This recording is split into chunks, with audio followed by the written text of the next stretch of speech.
Alright, let's be real. Have you ever wanted to do something big, but instead you just didn't?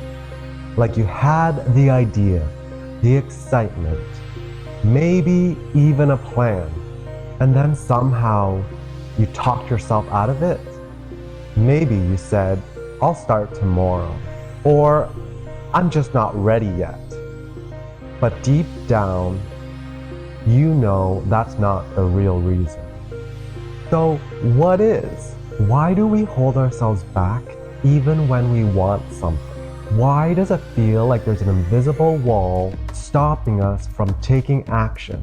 More importantly, how do we break through it? I promise, by the end of this video, you'll have the answers. And once you do, you might just surprise yourself.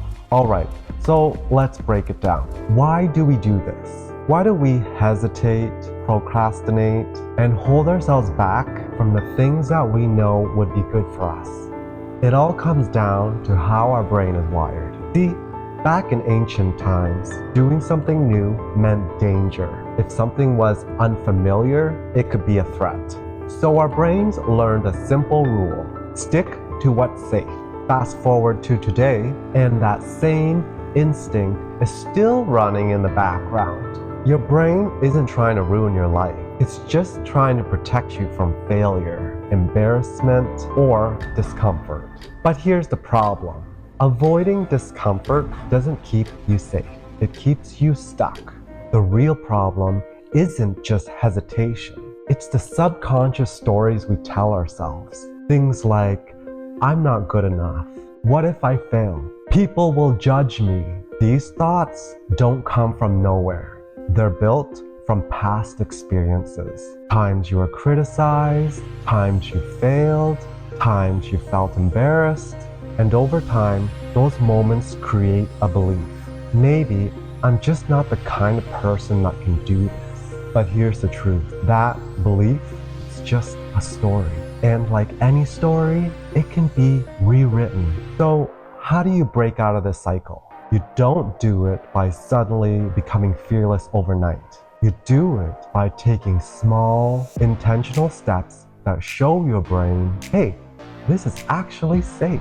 Step 1, question the fear. Next time you hesitate, ask yourself, what's the actual worst that can happen? Because most of the time, the worst case scenario is not as bad as your brain makes it seem. Will people judge you?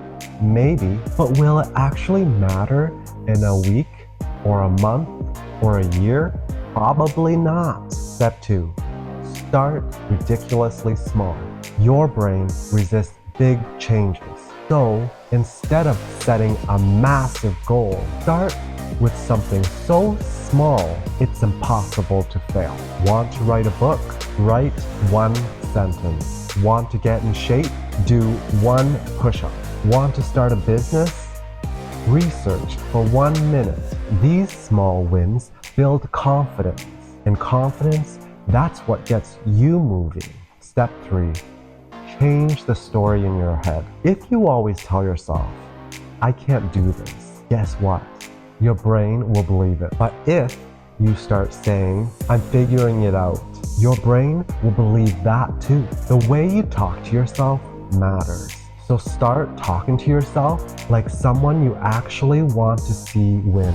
Look, self-doubt isn't magically going to disappear, but you don't have to wait till you feel ready to take action.